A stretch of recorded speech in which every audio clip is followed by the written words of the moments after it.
Hello, Dr. Menon. Hello, how are you Good to today? see you again. I was wishing that I can see you physically soon. And now we're still on Zoom, but that's still great to see you.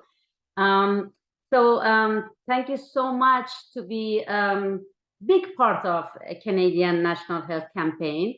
Dr. Menon, I would like to know we know that we are like-minded. That's why we came together. I know you for years, and we both are working on different projects globally. But I would like to know your view and perspective about the reason that you decided to be part of Canadian National Health Campaign, which is going to be launched soon. So, Well, I mean, the predominant reason is because it doesn't matter where a person stands, politically, religiously, party politics, all of that. It makes no difference. The end result of the management and the global coordination created a fiasco in mental health, in physical health, in the economy, and that may have been the reason why all this got started in the first place. As the actual research is coming out, we really realize, for those who didn't see it at the beginning, that we are being misinformed.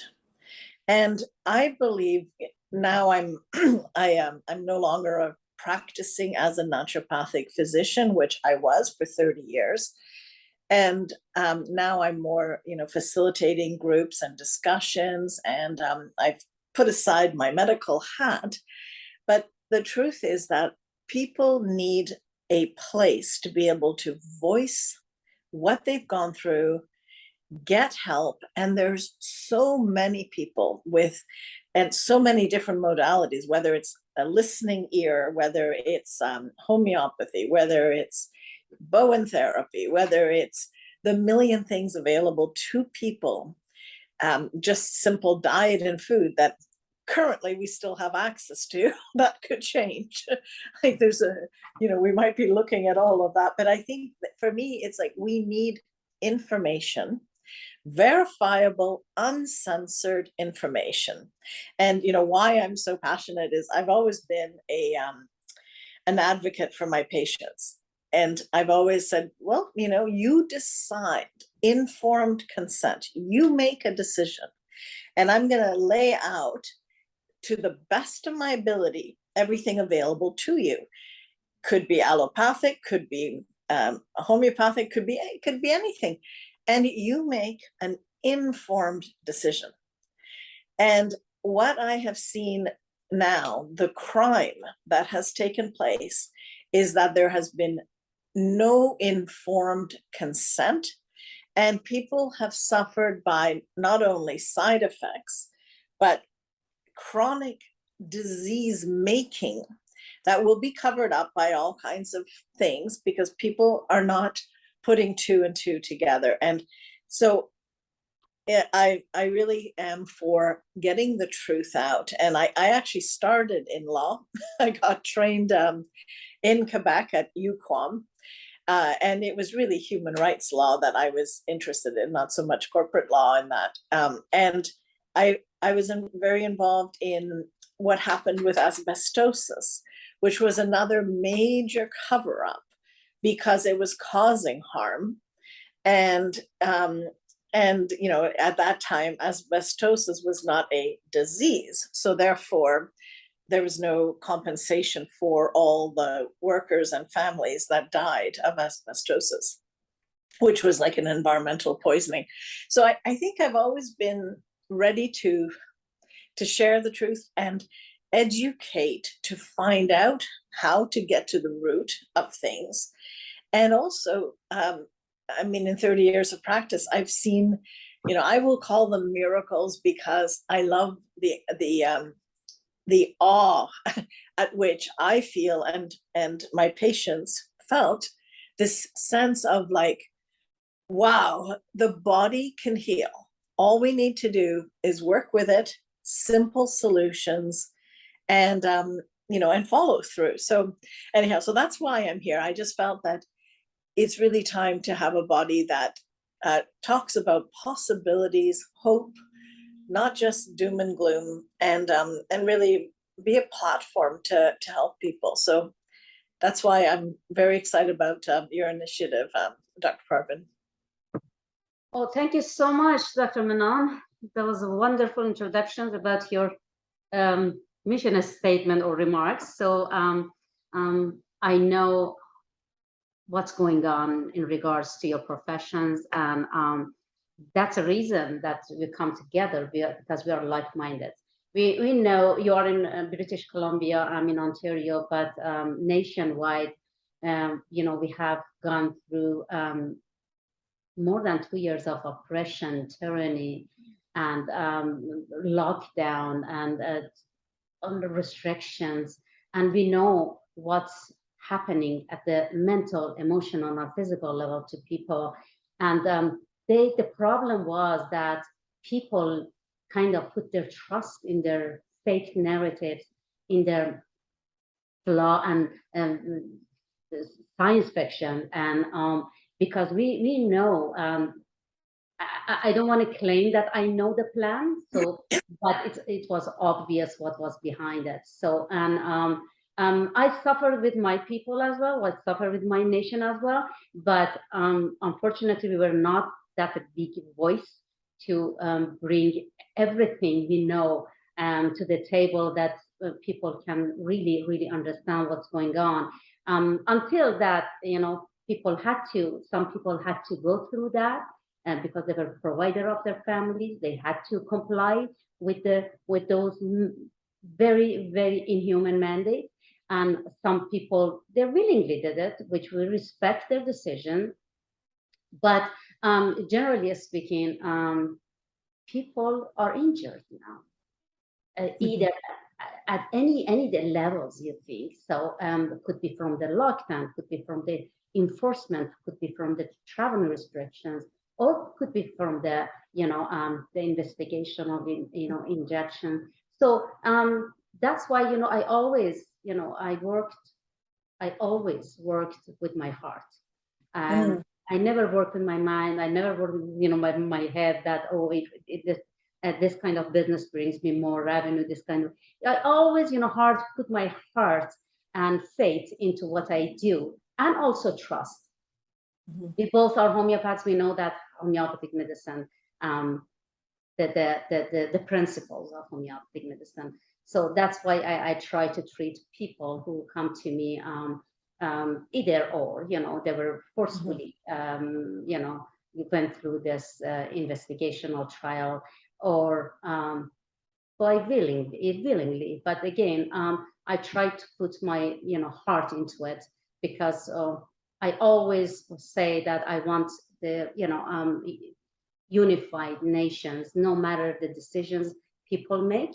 And I've been doing this. So, and that's why I came up and I initiated this platform to, first of all, bring all the like-minded professionals like you and the other ambassadors that cross Canada, coast to coast, together in order to help each other, work together, and make it easier for us to run it, and also bring it at the larger scale to our nation. So becoming a bigger voice, and I don't want to be just kind of limited to just Toronto or just my local community.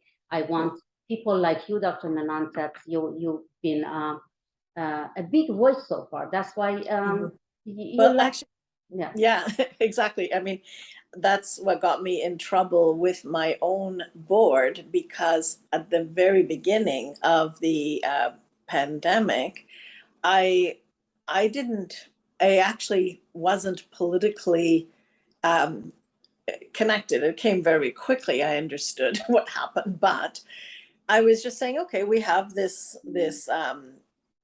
bug, and what do you do to get rid of anything is you work on your own immune system. You maybe you take, if you have zinc or you have whatever, vitamin D, like it's in BC, 70% of the population is low in vitamin D. So I wrote a newsletter simply saying, panic is not good. Fear destroys the immune system.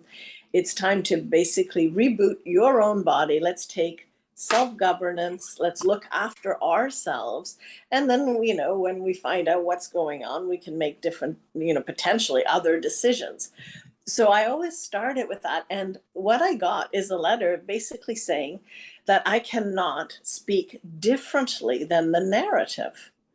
And at the time, I forget what the narrative was. It was like, wash your hands, or, whatever. Things that everyone would kind of do anyways. It's not like a big deal. And so I was shocked, and what finally pushed the envelope the end for me is when I wrote an article, because in the community I was living, there was so much hatred of certain people who chose not to follow up with, or participate in the third stage of the trial of this therapeutic agent, which they've changed the word to call it a vaccine. But anyways, but you can there's science behind it. Look at that. I won't go there. But anyway, and all I wrote about in the article was, let people choose, honor people's choice, make sure that you have informed choice, and also, work with our immune system too. Those that have decided not to are maybe doing many things to help our own immune system. And so I got another notice telling me, again, against my freedom of speech, that I was anti-vaccine. And I was like, oh, come on, people. This is just the right to share. And then, of course, when I looked into the politics, I realized that not just naturopathic physicians, but medical physicians have also had a gag order. And so this goes against the oath to do no harm. And I feel very strongly about that. And I want to share the good news, though. The College of Physicians and Surgeons in Ontario, it was won by Rocco Galati, who's a constitutional lawyer. This is on the 27th of July, so very current. It was decided that that the college had no legal authority to gag or punish doctors, because the role of a board is to make it safe for the public, which means to make sure that the physicians, and it's the same with our board, are doing proper proper care. They actually don't have a right to police what we choose to do or what we share. And again, of course, everything I shared had plenty of research behind it, links so people could see. It's not like I was just daydreaming and saying anything. So I think that we're at an extremely exciting point, because I think many doctors who have been so afraid to come out, because so many have lost their jobs. That's why we have a crisis. We already had a crisis in Canada of not enough people in healthcare to help. But I think there's and then a lot of people who didn't take it had to leave. Now we're at an opportunity to really reframe and take health back in a major way that supports all of the knowledge that has existed, whether it's from our elders, whether it's long traditions of knowledge like homeopathy. There's so many things that we can benefit from that truly are aligned with health and healing. So that's why I'm excited to be with the Canadian National Health and Healing campaign. It's a pleasure having you, Dr. Menon, with the background you have. As I always say, not only we worked, we sacrificed as well. So what for the sake of people, because we are operating under oath. So we don't, that our oath, medical oath, it says no harm but heal. So that's what we stick with it. Unfortunately, on the other side, they violated, globally, and it will come back to them. So, and now people understand. People understand who they're committed to their medical oath, and they know that now they understand the fake narratives. They understand their violations of constitutional rights, medical privacy, and everything. Plus, they had to go through all this nonsense and very inhuman kind of process as mandates. So I'm proud of you, Dr. Menand, by still standing up, still, even though you lost, your license or registration or whatever, but you still strongly, with conviction and with strength, you're going forward. And it's my honor to have you in the Canadian National Health Campaign as ambassador of the whole West Coast and British Columbia. You know that we are a strong impediment to their destructive advancements. And people are awakened, especially Canadians. Canadians are leading, I guess, I think the reason was because the highest percentage of going through this is destructive investigational kind of medical procedures where it happened in Canada, 92%. So, and that aftermath of this destructions is coming out. People know what happened to them now. I was a voice, and I could not stop people, from doing it. I could not prevent it from doing it. You would do the same thing, and a lot of people like us. But now we don't hold grudges. We don't say, okay, we said it, now what? No, we are still operating under oath strongly, and because we never ever violate the commitment that we have to health and healing of people. Never ever violated, no matter what. They divided us, they excluded us, they discriminated us, they segregated us, in so many different settings, but we do not hold grudges because we never violate our oath, and we keep going as long as people want to know the truth. And the truth is out by us. We never stop revealing the truth, and truth never perishes. And we keep going. I never stop, even the time that everybody was telling me, oh, you've been in danger, they're gonna jail you, they're gonna arrest you, I said, if I'm jailed for the truth, it's pleasure. If I, you know what I mean? But why? And we have freedom of speech, right? And it's been violated, definitely, but we never stop. And as I said, until the last Canadians know about the truth, we're gonna fight for it. I appreciate, Dr. Menand, for what you have been doing, the sacrifice you have made, the contributions to to our nation, and this is priceless, and we're still, and as I said, it's a pleasure having you beside me to work towards this, and I'm sure that we're going to be successful.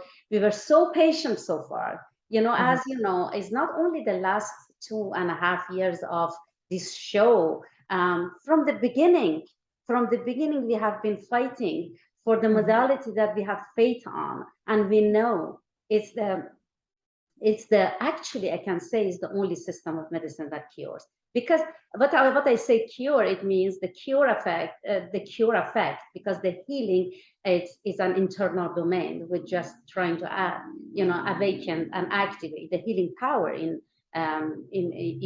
people. We are not healers. We're just giving them tools and knowledge to heal themselves. That's the purpose of all this campaign. But unfortunately, what is happening, in addition to the fight we have been doing the last 3 decades in Canada to keep, for example, homeopathy survive. to keep it. So, and we did it. We lost a lot of, part of it, but we still kept it. And now we want to offer it to people to bring them out of this toxicity, the world of toxicity that happens. And we know how to do it. We know the direction we're going. We have faith on the direction we're going, and we love people to understand that we are here to help them heal. We are here Yeah. to help them to heal.